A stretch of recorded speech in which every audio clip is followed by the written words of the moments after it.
I'm Dr. Adam Ingrao with the Heroes to Hives program, and this is Heroes in the Field, a Heroes to Hives podcast.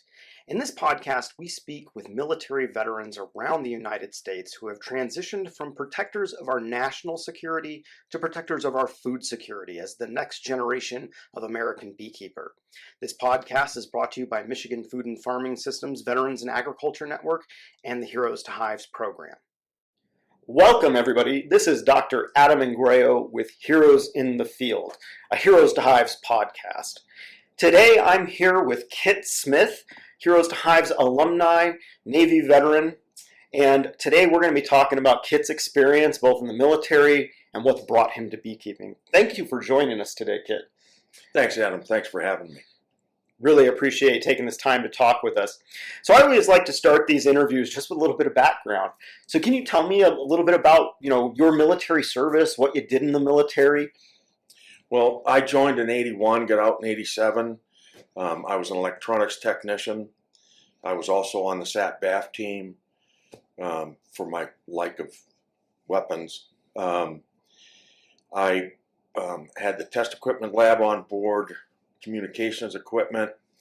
I also did mechanical devices that nobody else in the division wanted to mess with, the cooling water system, the folding antennas on the back of the ship so the gun didn't shoot them off. So I worked with hydraulics, electric motors, and what have you.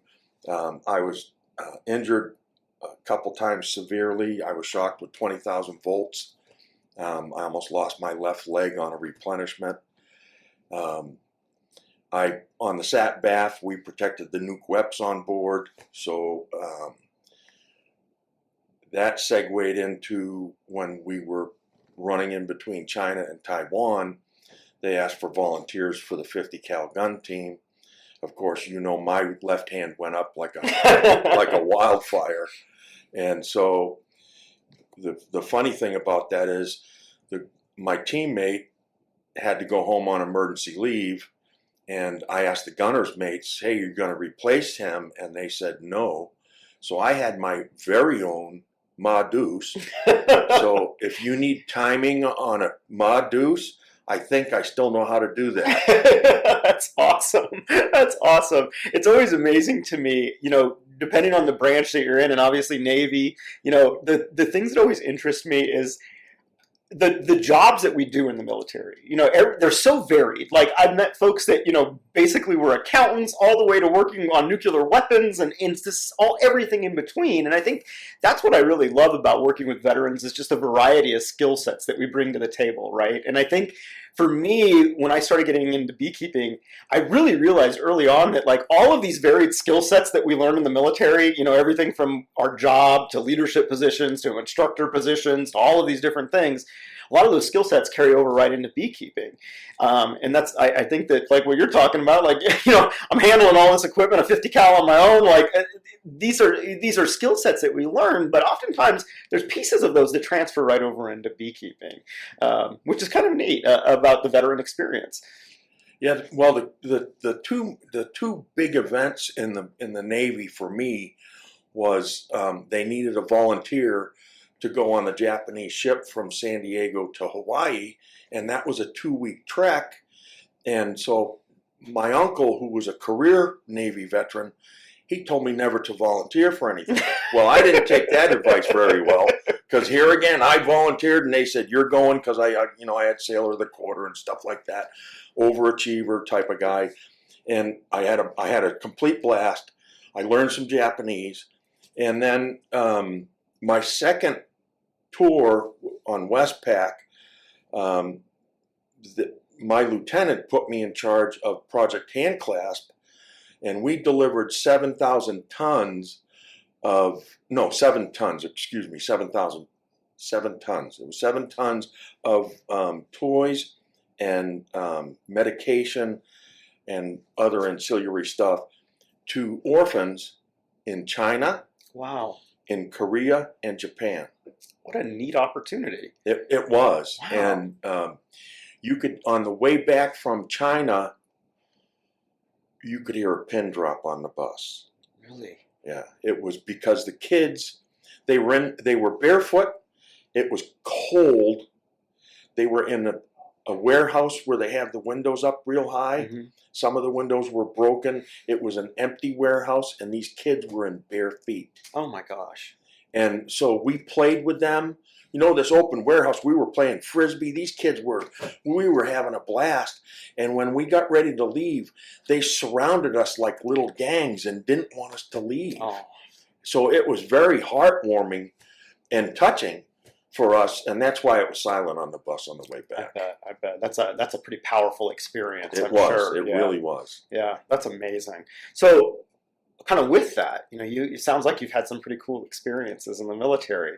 What I like to always know, like, what was the coolest thing that you ever did in the Navy? I think the coolest thing I ever did was join the cruise book photography team, and it segues into my love of guns.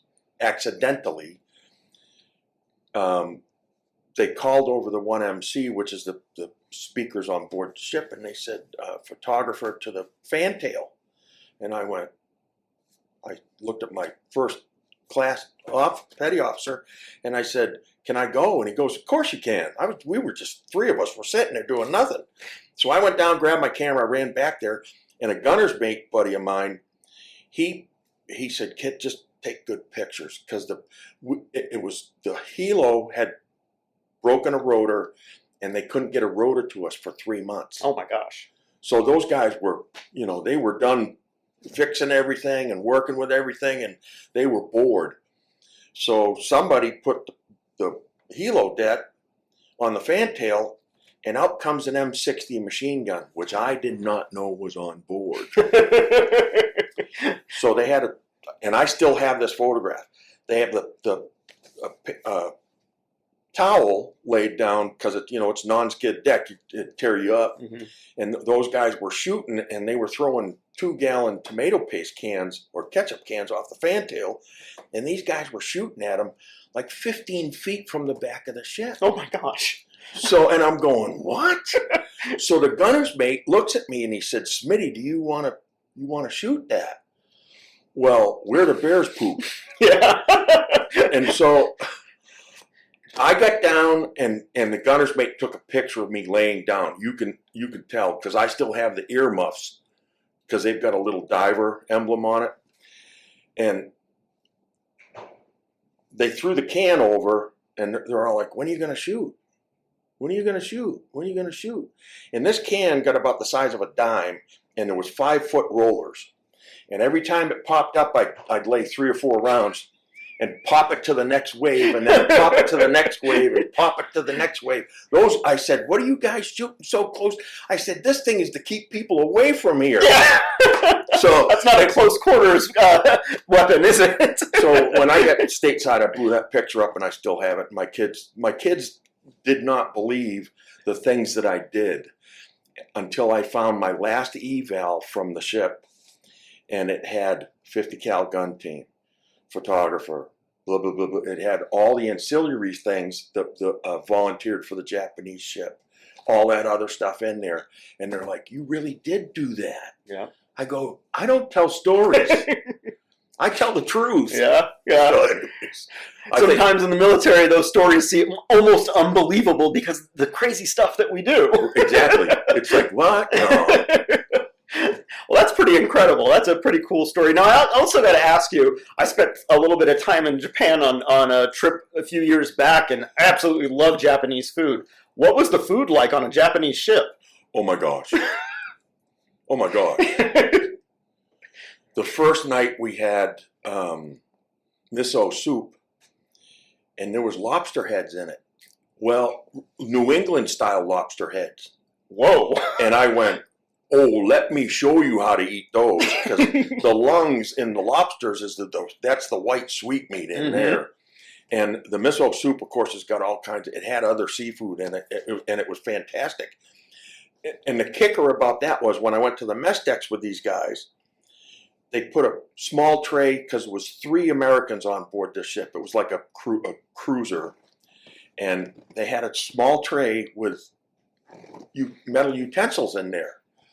Well, I had a 4th grade teacher that taught me how to use chopsticks. So, and I said, no. I said, give me the chopsticks.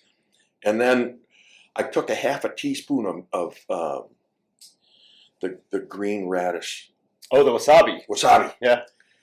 And they're going, Smith-san, no, Smith-san, no. And I said, you don't know anything about me yet.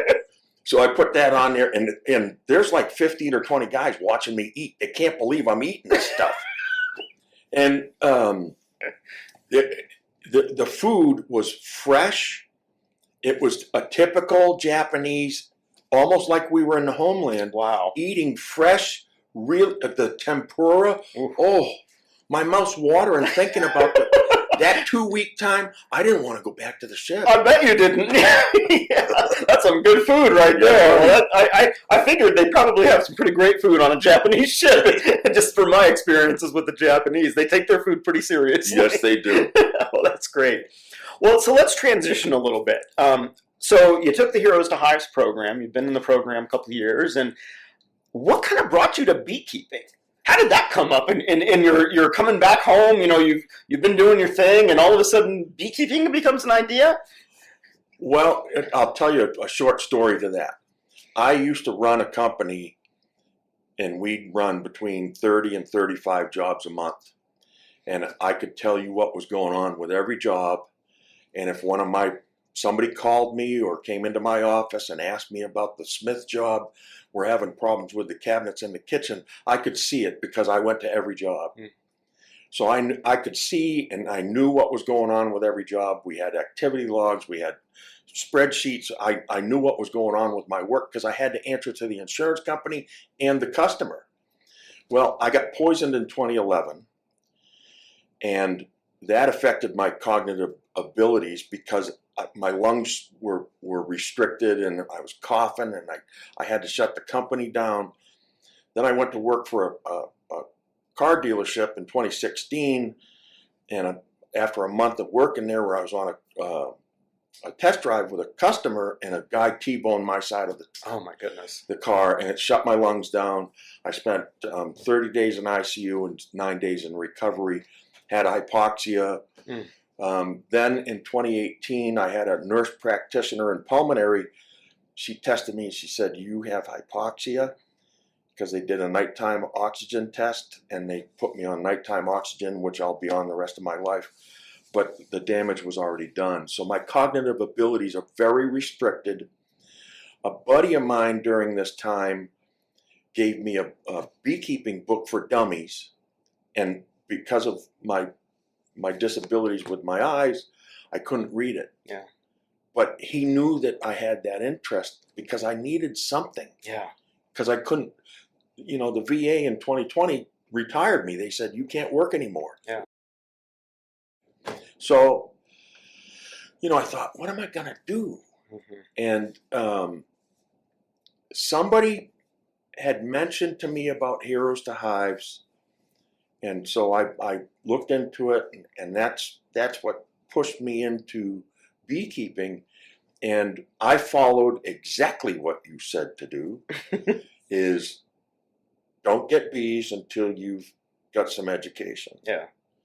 And so that played really well because, like I informed you earlier today, all my bees are alive after the winter. So I'm no longer fantastic. a bee haver, I am a beekeeper. And that's one of the greatest joys that I get out of teaching the Heroes to Hives course, is talking to folks like you, and it's, my bees survived. And, for a lot of farmers, survival of a livestock that you're working with, it should be expected. But in the beekeeping industry, we're regularly seeing 40% losses year after year. And in the hobbyist realm, those losses tend to be astronomical year after year. I've heard some scary numbers.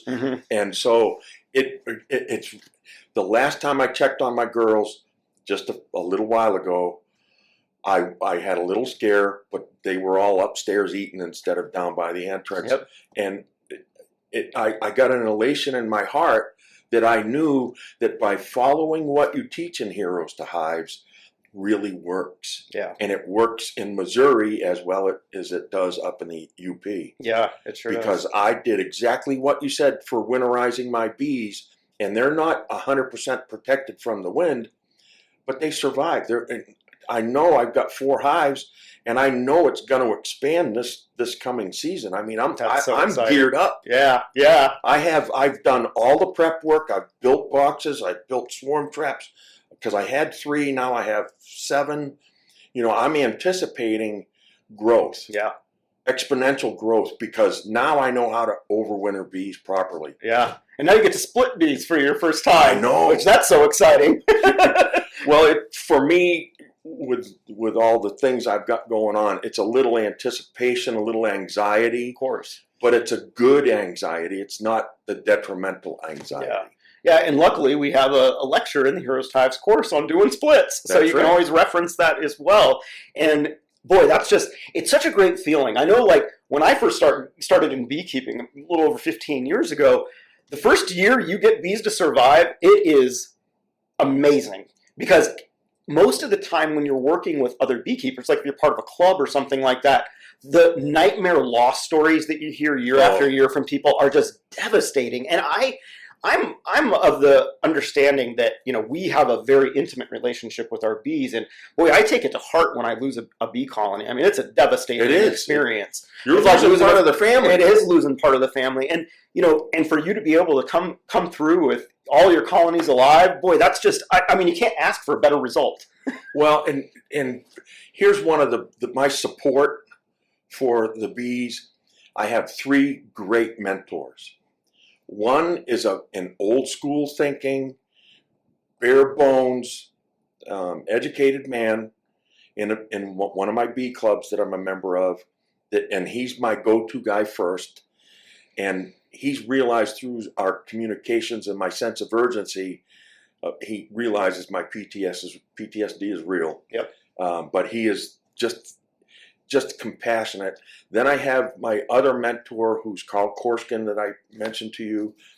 He's a very intelligent, inventive person, and he answers my questions, but in a very short span. There's no fluff in there. And then my third one is the man who I bought my bees from. He only catches swarms, and that's all he sells. Oh, wow. And he has volunteered, because I have to leave for my eyes in late April. He's volunteered to take care of my bees for me. Wow. And that's another component that I love that you brought up, is that network that you've created, right? It's like, you know, you start into beekeeping, and oftentimes we feel like we're alone in this. You know, getting in touch with a bee club is the best place to really start to make connections. Absolutely. And that's one of the things I try to instill in our Heroes to Hives students is, like, you come to Heroes to Hives, it's an education course, but what it comes down to is that beekeeping is all local. Like, we give you the foundation, but you went out and made the local connection so that when you have those questions or you need support, you have a support team that you can rely on. Absolutely. And that's a really important part about, I think, anything in life is creating a network of support. And you've done that. And I think that the way that we do that is through bee clubs. And I mean, your experience working with a bee club, I mean, I always tell people, you know, you're going to be shocked if you walk into a bee club and say, hey, I'm a veteran and I'm interested in getting into beekeeping. Most of the time you're going to have folks that are going to say, hey, I want to work with you. And a lot of times it's another veteran. Right. So, yeah. Well, and the other thing that I've gleaned out of being a beekeeper is other beekeepers are willing to help you. Yeah. It's a tight-knit community, and people care that you're keeping bees, and they love to hear your success stories. Yeah. And 2 of my mentors have told me, I love talking about bees, so don't you ever say, oh, I shouldn't call them. Yeah. I love talking about bees. Yep. Yeah. So it's great to hear that, because sometimes I feel like I'm being overbearing to them, because I have that, when I get frustrated and anxiety going on, and I think my bees are dying, and I've got a bad hive, and one time I called the guy, I didn't even text him, I called him and I said, I think my bees are dying. And he said, whoa, whoa, whoa. He said, let's backtrack a little bit here. And he walked me through it. And he goes, Kit, I'd give him a couple days and check on him. Yeah. And I called him back and I said, Clayton, you're calming me right down. And that's a nice thing to have, right? A little bit of calmness as you're going through that process, because it is stressful. I mean, especially as a new beekeeper, you want to do everything right and you're trying to make everything work. Exactly. And it can be stressful when you get in those situations and you see something that doesn't look right and you're like, oh, geez. And there's nobody standing next to you. Exactly. You're in the apiary all by yourself. You're going, okay, God's not talking to me right now. So, but that network is incredibly valuable, and I'm glad you've been able to create that in your own space. So let's kind of wrap up this interview with kind of, where do you see this going for yourself in the future? What does the future hold for Kit? Well, my 5-year plan is to grow the apiary exponentially to the point where it's got a sustainable income that I'll be able to leave to the family. Beautiful. So you're creating a legacy. Correct. Wow. Yes. That's fantastic. So tell me a little bit about your family. Kids, and are they interested in beekeeping too? Well, I have 3 children. My daughter is the middle child. She helped me with the graphics for my honey label. Beautiful. So I call my honey straight honey because I don't mess with it. Yep. My youngest one has been out in the apiary when I needed help. Wonderful. And he's not afraid of bees whatsoever. Great. And my oldest has helped me a couple times, and they've watched me, and so their interest is there, and they all like the honey. Of course. That stuff disappeared. Well, that's great. I mean, and another part of I think with beekeeping is that I think it also brings families together. It brings people together. People love bees, and when you get folks involved, especially family members and things like that, it's an exciting thing. And I mean, like what you're talking about here, creating a legacy, creating something that we can pass down that's got value, right? And then it's also not just monetary value, but it has value in the sense that this is a really important part of agriculture. And when I think about families and passing down legacies, boy, what an amazing thing to be able to pass on than this organism that's so important to our food system, passing on not only the organism but the knowledge as well. It's a fantastic opportunity to support a family, to create something that's meaningful and lasts past ourselves, right? Sure. I have to add, Carl Korskin has invented jigs to make hive boxes. Mm-hmm. And so I've gone down to his facility twice. He's and my other mentor said he's taking you under his wing. And I finally got a large scale commercial table saw, and I'm going to start building hive boxes to sell. Wonderful. Boy, that's a great area to get into, is the equipment side of beekeeping. It's always fascinating to me. There's all these income streams available in the beekeeping industry. You can sell bees, you can sell honey, you can sell queens, you can sell equipment, you can sell all sorts of things, value-added products, those types of things. And you're already thinking about the next step, right? You're working with the bees, but you're like, well, where's that next income stream coming from? And it might be equipment. Well, and I've invested in the jigs. I've invested in I had a lot of the tools because I've worked with wood since I was 8 years old. But the price of things is going up so much, and the supply chain issues that are going on and the cost of shipping. If I can build it local and sell it local and save a guy a dime, I can put somebody into beekeeping at a discounted rate compared to buying a pre-made product through one of the suppliers, and you've got the shipping cost added into it already. Yeah, and I mean, it's better buying local anyways, right? So that's right. Buy local. That's great. That's fantastic. Well, Kit, I can't tell you how much I appreciate you taking the time to chat with us today. I really appreciate what you're doing, being part of the program, but also, continuing the mission of protecting our food security by managing the most important managed pollinator on the planet. You're doing a hell of a job with it too. So congratulations on all the survival and the success that you're seeing. And boy, we look forward to working with you some more as we go down this path. You're doing some great stuff down there in Missouri. So thanks for taking time with me today. Thanks, Adam, and I appreciate it. Thank you. That's Heroes in the Field. I'm Dr. Adam Ingrao here today with Kit Smith. Thank you for joining us. Have a great day.